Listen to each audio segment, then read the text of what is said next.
But few stories are as compelling as that of Yeshe Casa and her great-grandfather. His country knew him as royalty, thought to be a descendant of King Solomon.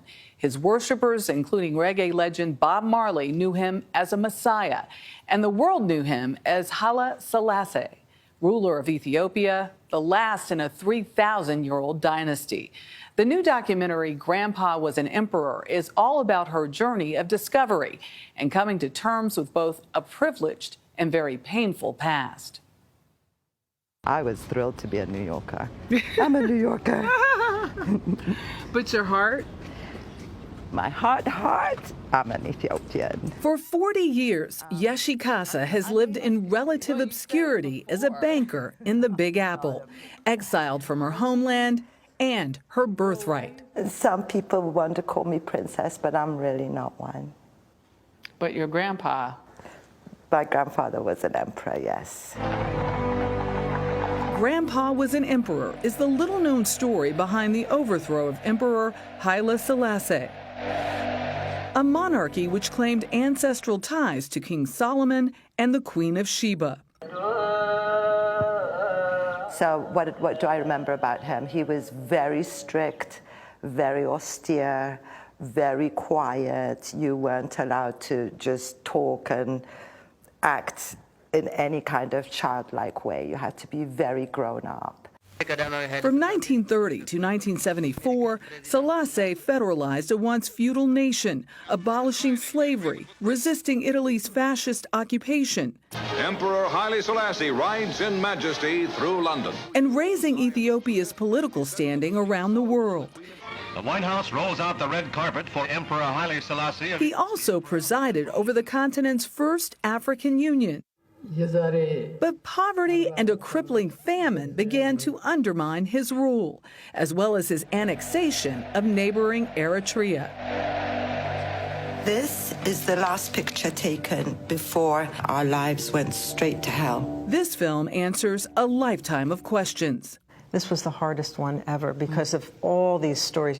Filmmaker Constance Marks, director of Sundance Award winner Being Elmo, befriended Casa while the two volunteered at a homeless shelter. She told me her family's story. And she said, we're thinking about either writing a book or making a film. And I said, do you know what I do? And she said, no. And I said, I'm a documentary filmmaker. Casa's story begins in 1973, when at 11, she and her sister were sent abroad to boarding school. I was a badly behaved child, so... You admit that freely. I do freely admit that. So they had promised us, you know, when you go, you'll be back in less than a year, you'll be able to come home. But in September 1974, a Marxist-Leninist junta called the Derg seized the nation. My father called and he said, don't come back to Ethiopia, go to Switzerland. When the revolution first started, you know, they kept saying it's going to be a bloodless revolution.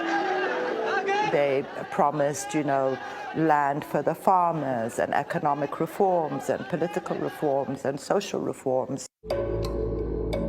Instead, it became a bloodbath, first with the execution of 60 men, then with the Red Terror, which claimed hundreds of thousands of lives, including that of her father, and on August 27, 1975, Haile Selassie himself. Later on, we discovered that he was murdered. Yeah, he was murdered. I mean, he used to be an emperor, you know? What do you think the perception of your great-grandfather was versus the reality?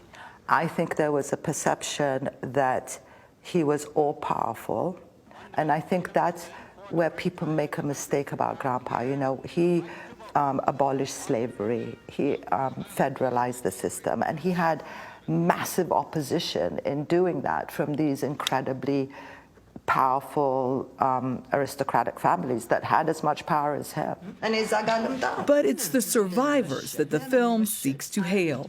My mom had resisted making any kind of film or talking about what had happened. I was upset that people did not know what they'd done to my family and to the women, the imperial women. 11 women in her family were held captive for 15 years. Was it worth it being born who we are? Absolutely not. Not for me. I sort of fell in love with the fervor by which Yeshi was telling her story.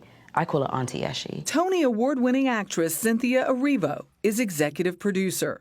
Auntie Yeshi was just telling this really vulnerable story, no holds barred. We don't get to do that very often, and it's a huge, huge life that was lived and is still being lived, and I just felt immediately like people had to see it. I don't want to spoil it. Right. I don't want to spoil it, but there are moments there. The Bob Marley moment. He was a good person and he took care of me. The pioneering reggae superstar followed the Rastafarian movement, which regarded Selassie as a modern-day messiah. Marley helped rescue Kasa's younger sisters. Bob was the first person to say to me, like, do you actually know who your grandfather is, what he means to people, what he means to the West? What was he to you? He was somebody that I loved very much. Kasa hopes telling this story will set the record straight, the good and the bad on all sides. Mommy, do you think this is important to do? Yeah, at least they'll have something to remember, because it's very easily forgotten. I'm not reasonable about my family. I don't like hearing bad things about them. And it was always this conversation where people were very pro the royal family or very against it. And it was hard to get to know the middle. And so this film, I think it gave me real perspective. So what do you think people will say when they see this? You know, I think this film is about women. You know, the ladies in London who helped the princesses who were in prison, the people who helped rescue my siblings. Like, this film is about women. So I hope that that's what people see.